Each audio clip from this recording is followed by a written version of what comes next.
हाँ हेडिंग बनाइए, डिग्री तथा रेडियन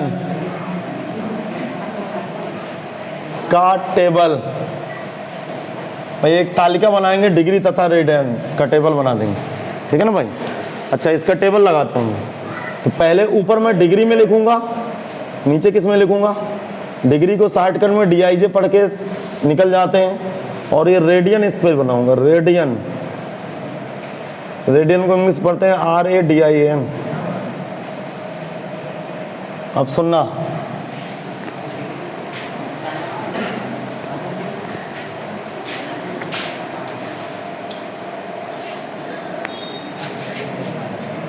सुनिएगा, बताओ 30 डिग्री, 30 डिग्री बाद 45 डिग्री, 60 डिग्री, 90 डिग्री, 180 डिग्री,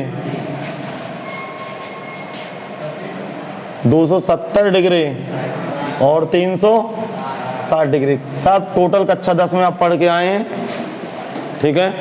अच्छा कल की क्लास याद करिए, जब पाई में पदों में किसी कोण का पाई के पदों में उत्तर देना रेडियन, अब बिना पाई में देना डिग्री। तो 30 डिग्री को क्या बोलेंगे देखो। अच्छा डिग्री को कैसे बदलते हैं, इस डिग्री को रेडियन में कैसे बदलेंगे, किसका गुणा करेंगे, पाई बटे 180 का। कितनी बार कटा, 6 बार, अर्थात ये क्या है पाई बाई 6। अब समझिए, किसी ने कहा 45 को रेडियन में बदलो, तो किसका गुणा करेंगे, पाई बटे 180। समझ नहीं आया, कितनी बार कटेगा 45 से 180, 4 बार। कितनी बार, 4 बार, अर्थात 45 अंक को पाई बाई 4 बोलते हैं। इसको क्या बोलते हैं, पाई बाई 3। अरे तो छोटी छोटी चीजें पता है कि नहीं पता। हाँ 90 अंश को क्या बोलते हैं, पाई बाई 2। 180 को पाई, फिर इसको 3 पाई बाई 2, और ये 2 पाई। नहीं है समझ। अरे ये टेबल याद कर लो भाई। अब सुनिए, कुछ मान और लिखेंगे हम लोग, सुनना, कुछ और लिखेंगे जो इंपॉर्टेंट है। तो ये समझ में नहीं आएगा, सब में पाई बटे 180 का गुणा कर दीजिए, रेडियन खुल जाएगा। कल तो मैं कराया भी उनको, ऐसा थोड़ा कि हम लोग कराए नहीं कल।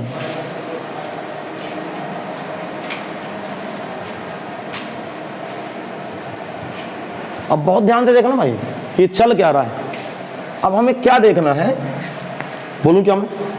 अब देखो 15 डिग्री को जरा बदलिए रेडियन में, 15 डिग्री को 15 गुणे पाई बटे 180। अच्छा 180 में 15 का भाग लगाओ, तो 15 का नाम 15 1 और 15 3 बचा, 15 30, अर्थात 15 डिग्री को क्या पढ़ते हैं बताइए जरा, 15 डिग्री को पाई बटे 12। ये सब याद रखना। 18 डिग्री को जरा बदल के दिखाओ, 18 गुणे पाई बटे 180। अरे 10 बार कटा, कितना, 18 डिग्री का मतलब पाई बटे 10। तो छोटे छोटे मान इनको आपके जवान में रखे होने चाहिए भाई, रेडियन पे। नहीं है क्या समझ। चलिए 120 अंश को बदलाओ। 120 डिग्री को कैसे बदलेंगे, 120 गुणे पाई बटे 180। सुनना, ये पाई ये कटा, अच्छा 3 से कटेगा, 3 चौको 12, नहीं 6 से काटो, 6 दूनी 12, 6 त्रिक 18, कितना आया 2 पाई बाई 3, अर्थात 120 डिग्री का मतलब 2 पाई बाई 3, 2 पाई बाई 3। ठीक है, अब मैं ज़्यादा नहीं बदल रहा हूँ, ठीक है ना। अब बदलना तो आता है, कल हम क्लास पढ़ें, डिग्री को रेडियन में बदलना, रेडियन को डिग्री में बदलना, ये तो कल कर चुके हैं भाई। चलिए अब आगे की स्थिति बताते हैं हम लोग। बताइए, जब आपका कंप्लीट हो जाए तो मैं टेबल को हटा दूंगा। बना लीजिए टेबल।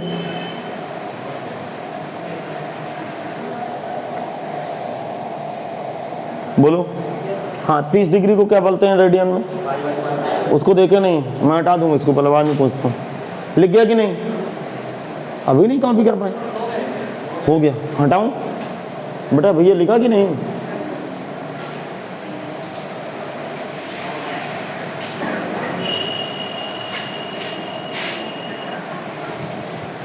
लगाइए अगली हेडिंग।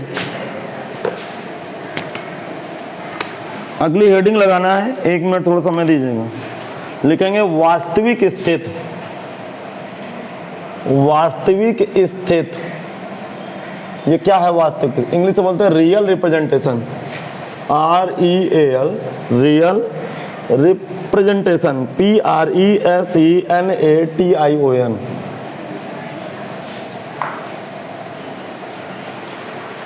तो ये real presentation of टेक्नोमेट्री function, FUNCTION, अर्थात त्रिकोणमिति फलनों की वास्तविक स्थिति क्या होती है। बहुत सरल है ये, बस ध्यान से बस सुनना तो मजा आएगी। त्रिकोणमिति फलनों की वास्तविक स्थिति क्या होगी। अब सुन, मैं आपके सामने एक सर्कल बनाऊंगा, ठीक, ये एक वृत्त बना, इस वृत्त के केंद्र क्या है, मूल बिंदु 0 0, अर्थात इसके जो सेंटर है, जिसे हम लोग हिंदी में केंद्र बोलते हैं, उसको कहाँ बनाऊंगा मैं, मूल बिंदु पे बनाऊंगा। वृत्त के केंद्र कहाँ बनाऊंगा, मूल बिंदु पर। इसकी त्रिज्या ये r है, सपोज दैट ये a आ गया। अब जरा सुनिए, वृत्त मैंने बनाया, वृत्त के केंद्र कहाँ पे हैं, मूल बिंदु पर। वृत्त की त्रिज्या कितनी है, r। तो बिंदु A का निर्देशांक बताओ, बिंदु A का निर्देशांक बताएं। क्या 0 का मार, ए कहाँ है, r कामा 0। बताइए आप, अब बताइए किसकी गलती है। आपको एक्स एक्स के ऊपर निर्देशांक नहीं पता, हमने कोऑर्डिनेट बोलना बंद कर दिया। निर्देशांक बोल रहा हूँ यार, माइनस अनंत से प्लस अनंत क्या क्या बोल रहे हो तुम।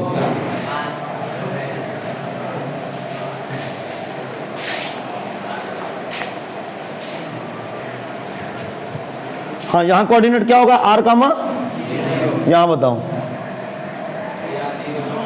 हाँ बहुत अच्छा, 0 कामा, क्योंकि वाई अक्ष के ऊपर x 0 होता है। यहाँ का कोऑर्डिनेट, ये सब त्रिज्या है यार, त्रिज्या थोड़ा बदल जाएगी। माइनस r कामा, यहाँ का 0 कामा माइनस r। आए समझ में। x अक्ष के ऊपर भुज दिखता है कोड 0, y अक्ष के ऊपर x 0 होता है, अर्थात x अक्ष के ऊपर y 0 और y अक्ष के ऊपर x 0। OA, OB, OC, OD ये सब बराबर होंगे, क्योंकि क्या है, वृत्त की त्रिज्याएं हैं। वृत्त की त्रिज्या केंद्र से परिधि के बीच की दूरी वृत्त की त्रिज्या होती है। तो क्या ये बदल जाएगी क्या, तो x अक्ष की धन दिशा में निर्देशांक r0, y अक्ष की धन दिशा में 0r, x अक्ष की ऋण दिशा में माइनस r कामा 0, y अक्ष की मतलब x अक्ष की ऋण दिशा में माइनस r कामा 0, y अक्ष की ऋण दिशा में 0 कामा माइनस r। आ गया समझ। अब जरा बताइएगा, ये मूल बिंदु से दूरी गए x, सुनना, ये दूरी कितना गए, ऊपर चढ़ गए y, ये y यहाँ आ गए। बताओ यहाँ का कोऑर्डिनेट निर्देशांक,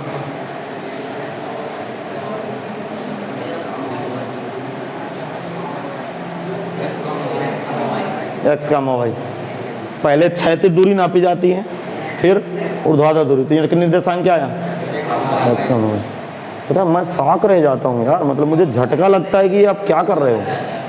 बात आप भी समझ रहे होंगे, मतलब मुझे बड़ा अचंभा लगता है कि आप ये क्या नहीं बता पा रहे हो भाई। मतलब कक्षा 10 की गणित नहीं, 9 की गणित नहीं बता पा रहे हो। शायद 9 में भी कार्तीय तल होगा थोड़ा बहुत, वो होगा नहीं। आप कोऑर्डिनेट कैसे पढ़ पाओगे, निर्देशांक ज्यामिति तो नहीं है। और कुछ स्टैंडर्ड किताब उठा के देखते तो बच्चा 8 से पढ़ने लगता है।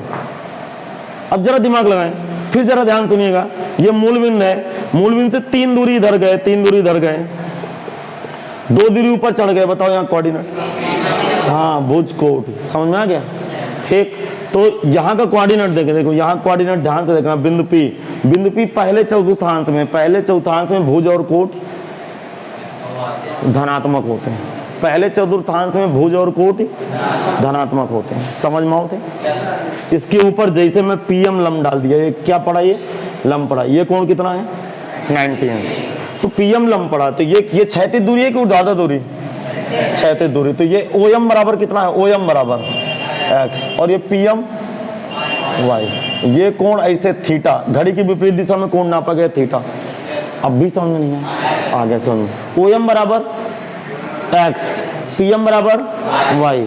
अब एक ये समकोण त्रिभुज बन गया, जरा दिमाग लगाना। ये समकोण त्रिभुज बना OPM, जिसकी इसकी वजह से, इसकी कोऑर्डिनेट की वजह से ये सब सारी चीजें खुल गई, क्योंकि बिंदु P का निर्देशांक x y था और ये मूल बिंदु था। तो ये दूरी कितनी होगी, x, ये दूरी, ये कोण थीटा, ये कोण 90 अंश। तो 90 अंश के सामने वाली भुजा कर्ण, अर्थात ये कर्ण है जो कि त्रिज्या है, जो कि r है, क्योंकि त्रिज्या है। इसलिए आर हो गया। अभी भी आपको समझ में नहीं आया, आ गया समझ। अच्छा दिमाग, कोण के सामने वाली भुजा लंब, और तो लंब कहाँ है यहाँ पे, वाई, आधार आधार आर, आधार एक्स, कर्ण आर। चित्र बनाइए।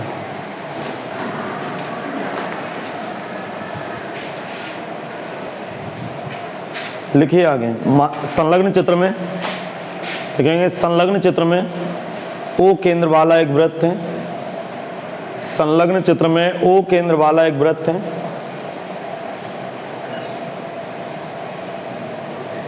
संलग्न चित्र में ओ केंद्र वाला एक वृत्त है जिसके केंद्र के निर्देशांक मूल बिंदु 0 0 हैं। संलग्न चित्र में ओ केंद्र वाला एक वृत्त है। संलग्न चित्र में ओ केंद्र वाला एक वृत्त है जिसके केंद्र के निर्देशांक मूल बिंदु 0 0 हैं। निर्देशांक छोटे ब्रैकेट में लिखिएगा। जिसके केंद्र के निर्देशांक मूल बिंदु 0, 0 हैं। बताइए जब इतना लिखे जाए, लिख गया। तथा वृत्त की त्रिज्या स्मॉल आर है।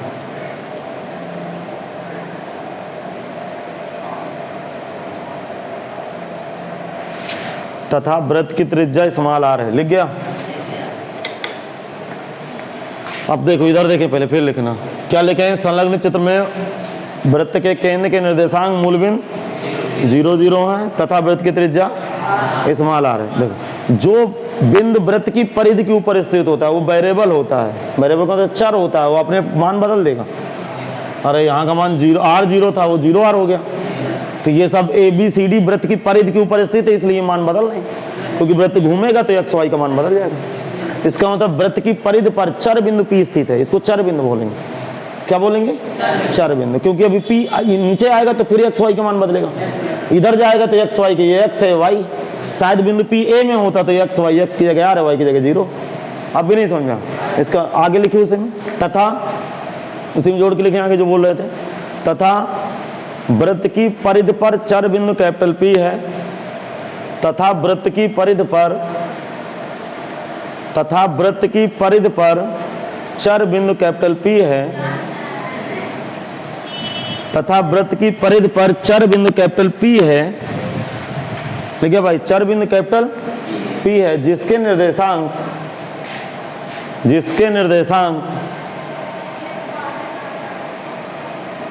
निर्देशांक छोटे ब्रैकेट में लिखेंगे x, y। जिसके निर्देशांक x, y है तथा बिंदु P से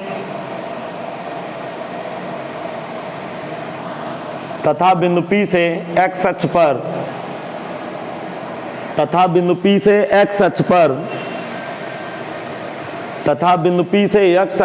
पीएम लंब डाला गया। तथा बिंदु P से x अक्ष पर पीएम लंब डाला गया। तथा बिंदु P से x अक्ष पर पीएम लंब डाला गया। लिख गया, समझ में आ रहा? इस स्थिति में OM बराबर x, PM बराबर y है। इस स्थिति में OM बराबर x, इस स्थिति में OM बराबर x तथा PM बराबर y है। इस स्थिति में OM बराबर x तथा PM बराबर y है। लिख गया। अब ध्यान से सुनो, थोड़ा सीरियस रहेंगे भाई।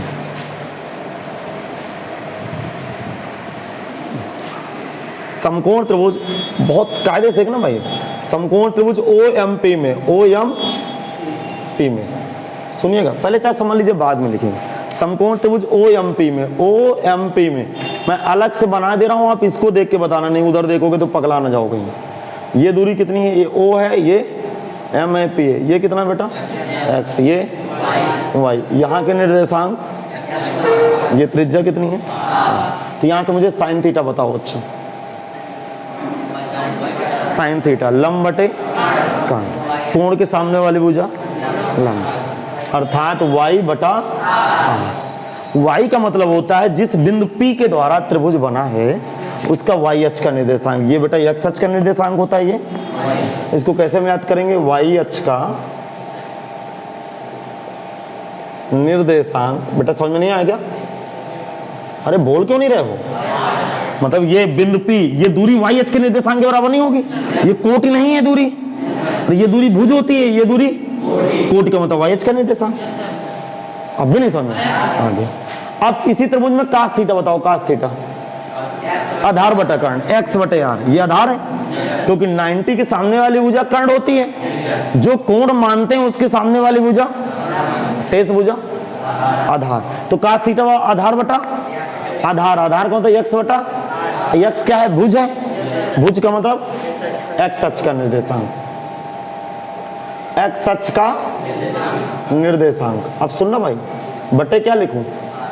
यहां से tan थीटा बताओ, लंब बटे आधार y बटा x, क्या लिखूं? y अक्ष का निर्देशांक, y अक्ष का निर्देश। ये समझ में आया कि एक भी नहीं आया? तो लिखना शुरू करो।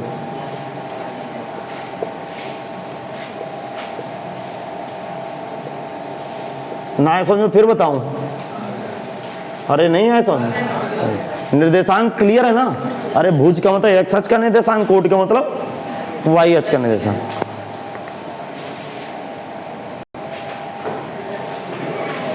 अब देखें, ध्यान से देखिएगा, बहुत ध्यान से। जिस दिन ये ओपी क्या है?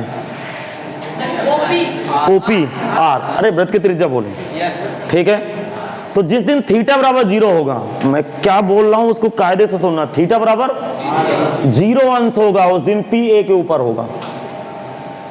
पी ए के ऊपर क्यों होगा? क्योंकि ये अक्ष है, क्या समझ पा रहे हो? अरे ये वृत्त बना कि नहीं बना? और ये कौन सा अक्ष है? एक्स अक्ष, अर्थात मार्ग का सीधा सीधा ऐसा है, मतलब 0 डिग्री बनाए। तो ये एक्स अक्ष की धन दिशा से झुका हो ना थीटा, तो जिस दिन थीटा 0 हो गया उस दिन पी को यहां नहीं आना पड़ेगा, क्योंकि ओपी क्या है? वृत्त की, तो ओए भी तो वृत्त की त्रिज्या है। इसका मतलब पी को जैसे पी ए पर आया उस दिन थीटा 0 होगा। नहीं आया समझ? क्योंकि यही तो चलना स्टार्ट कर रहा है। हाँ जरा देखिए, ये यहाँ पे चलना स्टार्ट कर रहा है, सपोज दैट ओपी है। अरे आप ये समझ लीजिए सपोज दैट ओपी, अरे लंगड़े प्रकार की नोक है, यहाँ पेंसिल है। अब ये ऐसे घूम रहा है, देखो अब देखो यहाँ गया थीटा, तो ये दूरी बदलेगी क्या? अरे ये मार्ग की लंबाई बदलेगी क्या? ये तो त्रिज्या है। इसका मतलब जिस दिन बिंदु पी ए पर आया उस दिन थीटा 0, और जिस दिन बिंदु पी बी पर गया उस दिन थीटा 190। अब आपको क्लिक किया, नहीं आया समझ? और जिस दिन बिंदु पी सी पर गया तो 180 कोण, बहुत अच्छा, समझ में आ गया? और जिस दिन बिंदु पी डी पर आया 270 अंश कोण। अब फिर डी पर पहुंचा तो ए पर पहुंचा 260 अंश, 360 अंश। क्या क्लियर हो? अब देखो, इसीलिए मान कैसे याद किए जाते हैं, अब सुनना, बिल्कुल एकदम से डरना नहीं है। मतलब साइन 0 अंश का कोई मान पूछे तो कोई इतना बड़ा लंबी चौड़ी बात नहीं है, 0 अंश होता है, साइन 0 की वैल्यू 0 होती है, लेकिन आया कहां से वो सुने। साइन थीटा का सूत्र क्या होता है? अरे ये बोलो, वाई अक्ष का निर्देशांक बटे, अब देखना वाई अक्ष का निर्देशांक, अब दिमाग लगाना भाई, निर्देशांक बटे क्या? थीटा बराबर 0 होने का मतलब बिंदु P कहां पर है? A पर। तो A के कोऑर्डिनेट क्या है? R कामा 0। X बराबर क्या है? R। Y बराबर ऊपर लिखा क्या है? Y अक्ष का निर्देशांक। तो बिंदु P पर, सॉरी बिंदु A पर Y अक्ष का निर्देशांक 0, अर्थात ये 0 बटा R। उत्तर 0, इसीलिए 0 होता। अब भी नहीं समझना, अभी तक तो याद किए थे साइन 0 की वैल्यू 0 होती। अब देखो आपको बिल्कुल एकदम से क्लिक करेगा आपको। अब मैं साइन 90 अंश का मान बताऊं, साइन π/2। अरे π/2 का मतलब P कहां चला गया? P कहां गया? B पर। सूत्र क्या होता है? Y अक्ष का निर्देशांक बटे R। तो बिंदु B का Y अक्ष का निर्देशांक R, तो यहां क्या होगा? R बटा R। अरे आपको क्लिक क्यों नहीं कर रहा भाई? ये फार्मूला याद है कि नहीं याद है? तो जब 0 हो तो theta A, sorry P A पर आ गया, अब P पर Y अक्ष का निर्देशांक, तो 0 बटे R उत्तर देगा। और जब 90 आए तो P कहां पहुंच गया? B पर गया, तो B पर Y अक्ष का निर्देशांक R बटे R कट के 1 आ गया, इसलिए साइन 90 का मान 1 होता। अब भी नहीं समझ में आगे? इसका मतलब साइन π/2 बराबर Y अक्ष का निर्देशांक वाई एच का निर्देशांक बटे आर। वाई एच का निर्देशांक 90 का मतलब बिंदु पी बी पर पहुंच गया।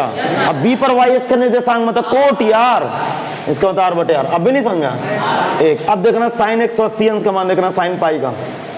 अरे समझ पा रहे हो, ये साइन 90 अंश है भाई, समझ गया ना यार, 90 डिग्री और ये 180 डिग्री। आओ तो समझ, साइन 180 डिग्री का मतलब वाई एच का निर्देशांक, बोलो वाई एच का निर्देशांक 0 बटे आर, वैल्यू 0। साइन 270 अंश में वाई एच का निर्देशांक पकड़ो, माइनस आर बटे आर, वैल्यू का आगे -1। साइन 360 में पकड़ो, साइन तो 360 में फिर 0, अर्थात 0 बटे आर बराबर 0। पूरे एक चक्कर घुमा के आपके फार्मूले याद करा दिए। साइन 0 का मान, साइन 90 का मान, 180 का मान, 270 का मान, 360 का मान। याद आया? समझ में आया? नहीं आया समझ में? कॉपी करें।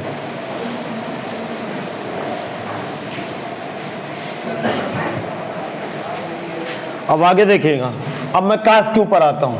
अब कास के मान देखना। कुल मिला के त्रिकोणमितीय फलनों के मान ज्ञात करने के लिए आप ये 3 चीजें याद रखें।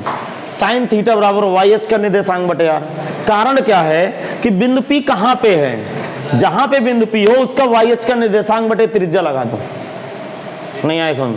ठीक है। अब बिंदु पी यदि 0 पर है तो ये वाई एच का निर्देशांक बटे त्रिज्या, ऊपर चला गया तो वाई एच का निर्देशांक बटे त्रिज्या। साइन की बात करो, यहां पे आ गया तो वाई एच का निर्देशांक बटे त्रिज्या। तो जब बिंदु पी ए पर आ गया तो थीटा 0 होगा, कोई कोण नहीं बना रहा। इसका मतलब 0 बटा आर उत्तर 0 देगा। और जब यहां पर आ गया तो एंगल थीटा 90 बनने लगा, तो साइन 90 का मान आर बटा आर 1 हो गया। जब यहां पर आया तो 180 कोण बना, तो वाई एच का निर्देशांक 0 बटा आर फिर 0 हो गया। जब यहां पर आया तो कितना कोण बनाया, 270, और 270 में वाई एच का निर्देशांक बटे आर माइनस आर बटे आर कट के -1, फिर 360 में फिर 0 हो गया। ये समझ में आ रहा है कि नहीं? अच्छा अब जरा दिमाग लगाइए, मुझे बताइए कास 0 अंश पे देखते हैं, कास 0 डिग्री पे। 0 डिग्री का मतलब आप ए देखा करो, ध्यान से देखना। 0 डिग्री का मतलब बिंदु ए देखें, 90 डिग्री का मतलब बी देखें, 180 का मतलब सी देखें, 270 का मतलब, बस इसके बाद नहीं देखना। 360 फिर वहीं आ जाना, तो क्या मतलब है टाइम पास करने का। अच्छा बताइए कास 0, कास का मान क्या होगा? एक्स अक्ष का निर्देशांक, एक्स अक्ष का निर्देशांक बटे आर। बताओ 0 का मतलब किस बिंदु को देखूंगा? 0 का मतलब किस बिंदु को देखूंगा? ए को, और ए का एक्स अक्ष का निर्देशांक आर, अर्थात आर बटे आर बराबर। इसलिए दुनिया वाले कहते हैं काश 0 का मान 1 होता है। अब भी नहीं समझ में? अब देखिए, अब मैं काश 90 की वैल्यू ढूंढ रहा हूं। काश 90 का मतलब क्या होगा? काश 90 का मतलब किस बिंदु को देखूंगा? बी को। बी में एक्स अक्ष का निर्देशांक 0, अर्थात 0 बटा आर, उत्तर 0। काश 180 देखेंगे, पहले देख लीजिए भाई, काश 180 में किस बिंदु को देखूंगा? किस बिंदु को देखूंगा? सी को। सी में एक्स अक्ष का निर्देशांक माइनस आर बटे आर, वैल्यू काश 180 की वैल्यू -1। नहीं है समझ? काश 270 में मैं किस बिंदु को देखूंगा? डी को। डी में एक्स अक्ष का निर्देशांक 0 बटे आर बराबर 0। अब tan में भर लेते हैं भाई, इसी प्रकार tan में भर के देखते हैं। पहले आप देख लीजिए, बाद में कॉपी करिएगा स्पीड से। tan 0, 0 डिग्री किसको देखते हैं? ए को। और tan का सूत्र वाई एच का निर्देशांक बटे एक्स एच का निर्देशांक। वाई एच का निर्देशांक 0, एक्स एच का निर्देशांक आर, अर्थात 0 बटे आर, उत्तर 0। tan 90 में किस बिंदु को देखोगे? बी को। वाई एच का निर्देशांक आर, एक्स एच का निर्देशांक 0, उत्तर अनंत। अरे किसी में 0 का भाग उत्तर अनंत। क्या tan 90 की वैल्यू अनंत होती है? अरे नहीं होती, क्या होती है? तो tan 180 अंश का मान बताओ, आप किस बिंदु को देखोगे? सी को। सी में वाई एच का निर्देशांक नहीं, सी में वाई एच का निर्देशांक, अरे वाई एच का निर्देशांक देखना है। वाई एच का निर्देशांक 0 और एक्स एच का निर्देशांक माइनस आर, कट के 0। इसका मतलब tan 0 की वैल्यू 0, tan 90 का मान, जब भी किसी क्वांटिटी में 0 का भाग होता वैल्यू अनंत देता। अच्छा tan 180 का मान, tan 270 बताओ। tan 270 मतलब किस बिंदु को देखेंगे? मतलब डी को देखूंगा। वाई एच का निर्देशांक माइनस आर बटे 0, उत्तर फिर इनफाइनाइट। चलिए भर लीजिए।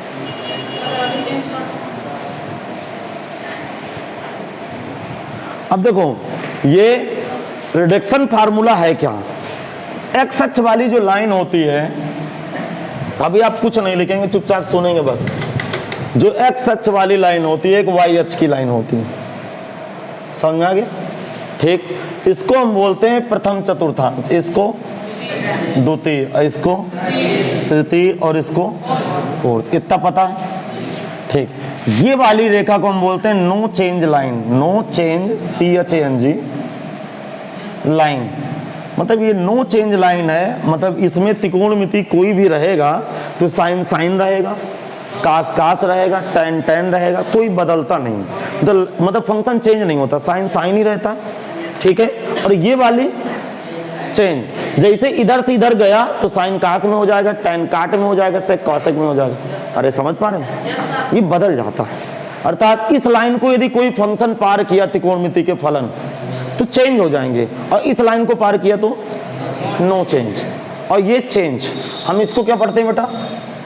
Change line. क्या पढ़ते हैं? Change line. अब कोई दिक्कत तो नहीं भैया? अब सुनना, बहुत ध्यान से सुनना। यहाँ पे बेटा 0 डिग्री होता है, ये क्या होता है? 0।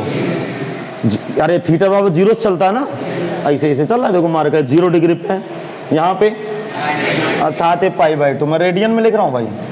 अब यहाँ से 90 में आया, फिर 90 जुड़ा तो पाई, अरे 90 पाई 180, ये 3π/2 270, और फिर जोड़ के इधर 2 पाई। फिर ध्यान से सुनो, 0 से चला π/2, 90 जुड़ गया, π/2 में फिर π/2 जुड़ा, पाई पाई में π/2 जुड़ा 3π/2, और 3π/2 में फिर π/2 जुड़ा 2 पाई। ये बीच का कोण कितना है? 90। तो 90 90 का कोण। तो पहले 0, यहाँ π/2 जोड़ रहा हूँ ना, π/2 में π/2 जुड़ा, पाई में π/2 जुड़ा, 3π/2, 3π/2 में π/2 जुड़ा 2 पाई। यहाँ कितना कोण है? अब 2 पाई। अब 2 पाई में π/2 जोड़ूंगा, अरे फिर इसके पास पहुंचूंगा ना, एक चक्कर लग गया, दोबारा चक्कर लगा रहा हूँ। 2 गुणे 2 4, 4 1 5, तो कितना गया? 5π/2। ये कितना लिखा? अब इधर लिखने के लिए क्या करूं? 5π/2 में ये टुकड़ा कितना है?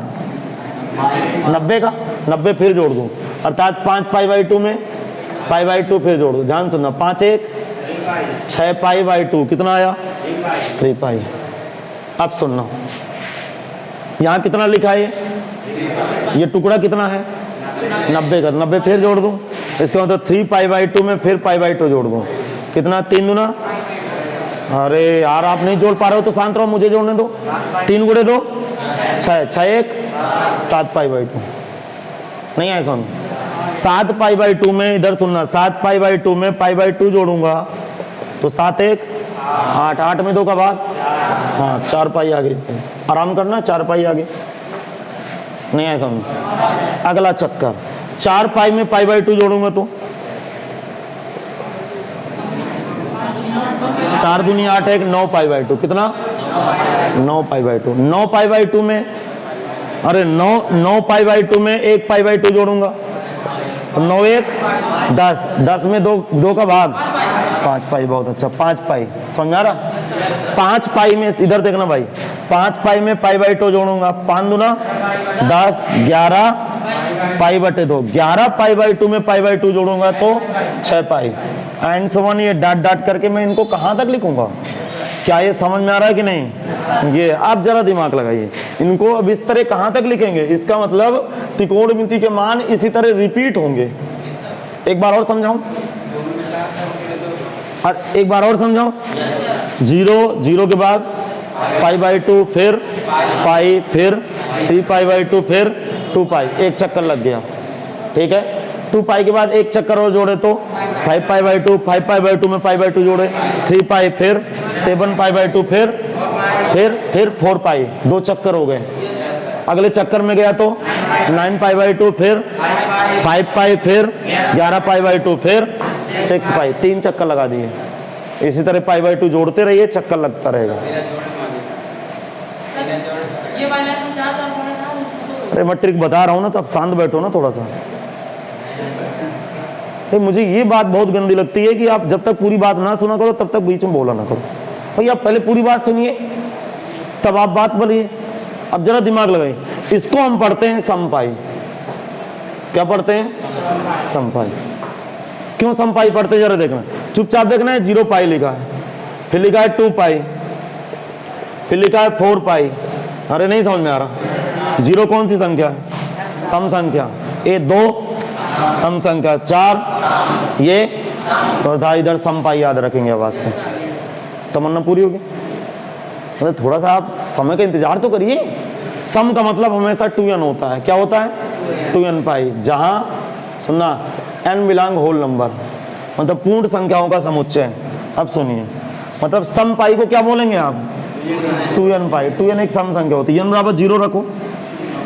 अरे n बराबर 0 रखूंगा तो पूरा 0 पैदा होगी, बर्थडे करो।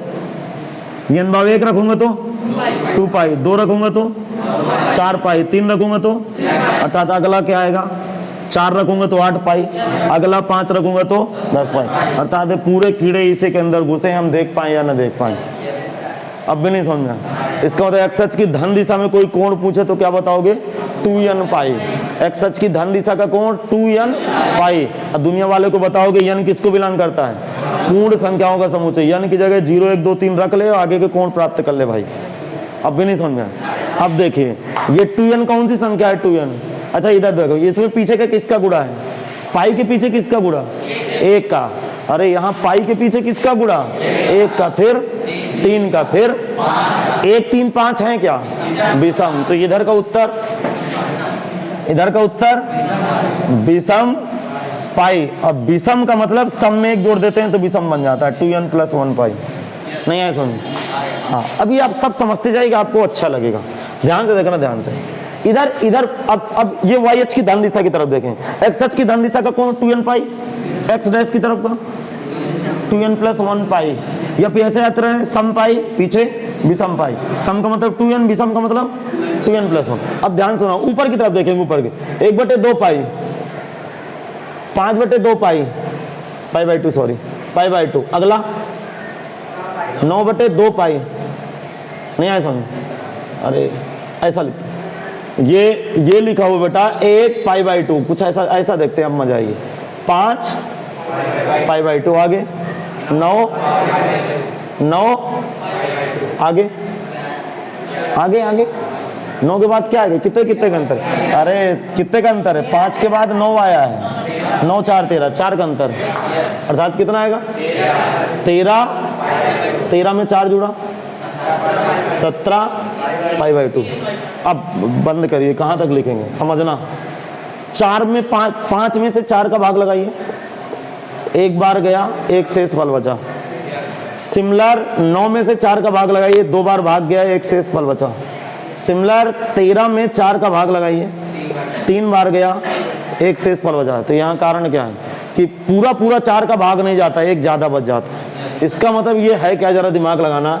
ये है बेटा 4n + 1 π/2। आप समझ नहीं पाए, मैं बताता हूँ। देखो 4n का मतलब कि पूरा 4 बार भाग चला जाना, और 4 बार भाग जाने के बाद 1 ज्यादा बच जाना। नहीं समझा?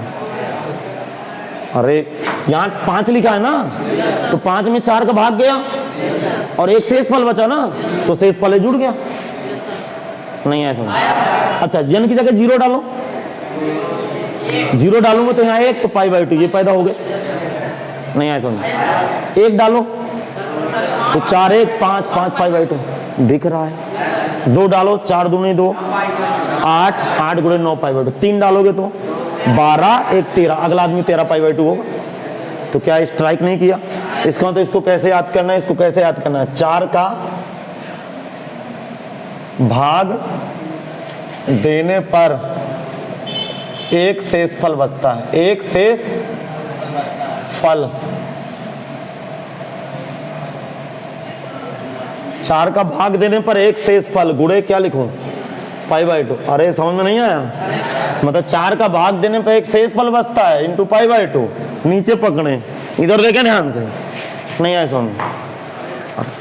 अभी मैं लिखा देता हूं, फिर याद करता हूं। अच्छा ये π/2 थोड़ी देर के लिए भूल जाइए। 7 में 4 का भाग लगाइए, 7 में 4 का भाग लगाइए, 1 बार जाएगा, ज्यादा कितना? 3। 11 में 4 का भाग लगाओ, 2 बार पूरा कट गया, 3 ज्यादा। अर्थात ऊपर वाले में 4 का भाग देने से 1 ज्यादा, नीचे वाले में 4 का भाग देने से 3 ज्यादा, अर्थात मैं इसको अब क्या बताऊंगा 4n + 3। अरे 4 का भाग देने में 3 ज्यादा, 4n + 3 इंटू क्या लिखूं π/2। इसको क्या लिखूंगा 4 का, बोलो 4 का भाग देने पर शेषफल 3 आता है, शेषफल 3 आता है इंटू π/2 को थोड़ा भूल जाएंगे। अब आप बताइएगा मुझे ध्यान से, देखो अब सुनना, बस इतनी चीजें आपको याद रखना है, बस इतना याद रखना है, बाकी कुछ नहीं याद करना। क्या याद करना है, ये क्या बेटा 2n π, ये 4 का भाग देने पर 1 ज्यादा, नहीं आया समझ, बस इंटू π/2, क्लियर। ये विषम π/2 2n + 1 π, नीचे 4 का भाग देने पर 3 ज्यादा। फिर जरा सुन ले, क्या कठिन लगा, सम पाई विषम पाई, 4 का भाग देने में 1 ज्यादा π/2, 4 का भाग देने में 3 ज्यादा π/2। तो ये बना लीजिए, इसके बाद ये बना लीजिए।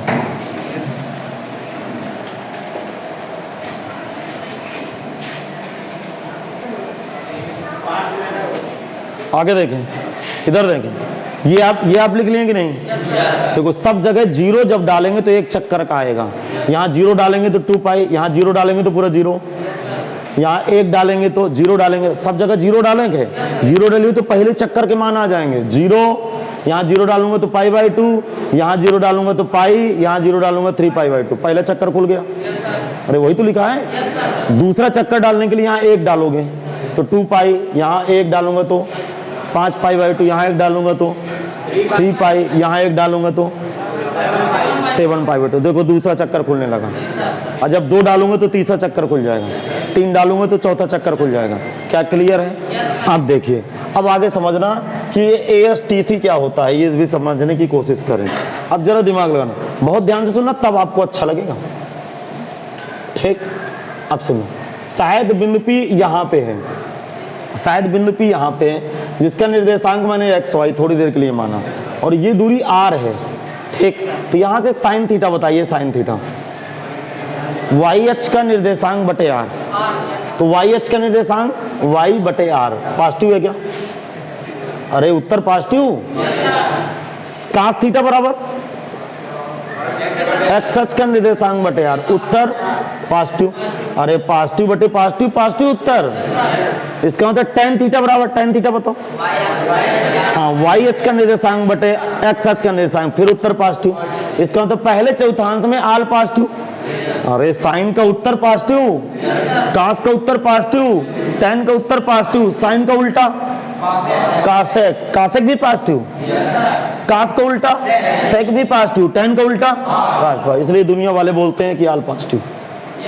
नहीं समझ में आया? उसका रीजन ये है कि साइन थीटा का सूत्र होता है YH का निर्देशांक बटे R, अतः साइन थीटा उत्तर धनात्मक दे रहा है, कास थीटा उत्तर धनात्मक दे रहा है, tan थीटा उत्तर धनात्मक दे रहा है। तो इसका मतलब पहले चौथांश में 6 के 6 फलन, साइन, कास, tan, सेक, कासेक, काट, तुम इसको ए लिखते हैं, ए का मतलब आल पॉजिटिव। चलिए लिखे कैपिटल ए, और यहाँ नोट लिख दीजिए, त्रिकोणमिति के सभी फलन धनात्मक होते हैं, आल पॉजिटिव बोलते हैं क्या? ये समझ में नहीं है क्या?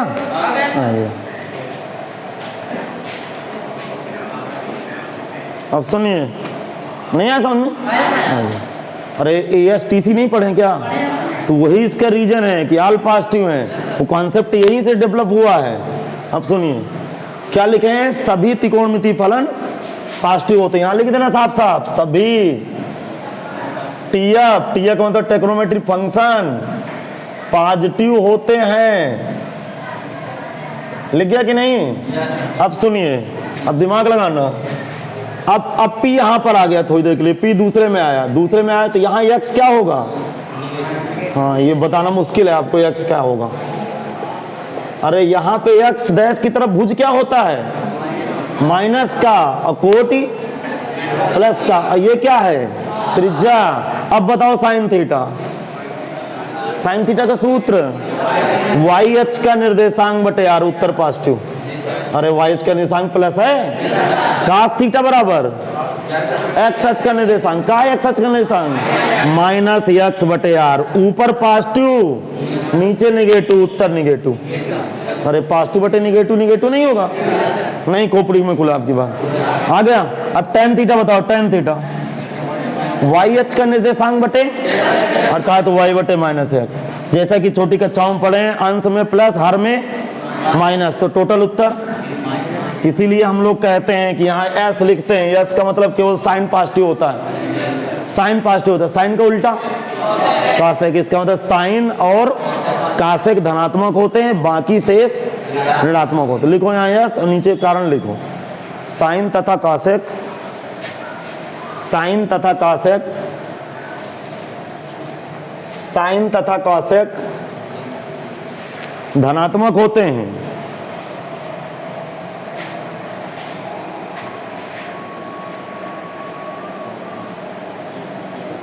ठीक गया।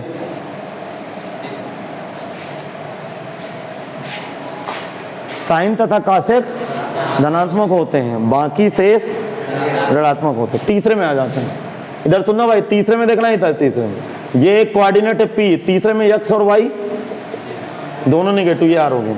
अरे तीसरे में भुज और कोण दोनों निगेटिव। अब बताओ साइन थीटा, वाई एच का निर्देशांक बटे आर, ऊपर ऊपर माइनस नीचे प्लस, उत्तर minus. Cos theta Y X H का निर्देशांक बटे आर, फिर उत्तर negative. tan theta Y H का निर्देशांक बटे एक्स एच का निर्देशांक, माइनस माइनस कट के पॉजिटिव। इसका मतलब टी क्या है, tan, मतलब tan पॉजिटिव है, tan का उल्टा। इसका मतलब tan और काट पॉजिटिव, बाकी शेष लिखो यहाँ tan तथा काट, टी के नीचे लिख लेना। ये ना कॉपी करना है, तो समझा रहा हूं, इसीलिए पढ़े जाते हैं कि अच्छा ऐसे होता है। tan तथा काट ऋणात्मक, बाकी से सॉरी tan तथा काट धनात्मक, बाकी शेष ऋणात्मक। एक चतुर्थांश और बचा, अब सुनिए। समझ में नहीं आया? आ गया। पहले में कौन पॉजिटिव, आल पॉजिटिव, दूसरे में कौन पॉजिटिव, साइन और कासेक। केवल साइन बार याद कर लीजिए, तो उसका उल्टा तो पॉजिटिव होता है, ठीक है। पहले में आल पॉजिटिव, दूसरे में साइन पॉजिटिव, तीसरे में tan पॉजिटिव, चौथे में कास पॉजिटिव होता है। क्यों होता है अब आपके सामने यहाँ पे जवाब है। बिंदु P, बिंदु ये x x h की तरफ है, तो भुज पॉजिटिव कोट नेगेटिव। अब बताओ साइन थीटा का उत्तर, वाई एच का निर्देशांक बटे आर, इसका मतलब नेगेटिव। नहीं आया समझ? अरे माइनस बटे प्लस माइनस नहीं आएगा। कास थीटा बताओ, हाँ एक्स एच का निर्देशांक बटे आर, कितना आया positive. tan theta Y H का निर्देशांक बटे एक्स एच का निर्देशांक क्या आएगा नेगेटिव। कौन पॉजिटिव है, कॉस का मतलब सी। अब भी नहीं समझ में? देखो कितना बढ़िया काम किया उस सर्किल ने, सर्किल ने पूरे 1 घंटे में आपका दिमाग खोल दिया। नहीं आप पीछे हो जाओगे। लिखेंगे, लिख गया सी, सी का मतलब कॉस, कॉस का उल्टा लिखेंगे कास और सेक धनात्मक है, कास और सेक धनात्मक है, कास और सेक धनात्मक है, शेष सभी फलन ऋणात्मक होते हैं, शेष सभी फलन ऋणात्मक होते हैं। अब मैं कल इसके सवाल कराऊंगा, ठीक है भाई।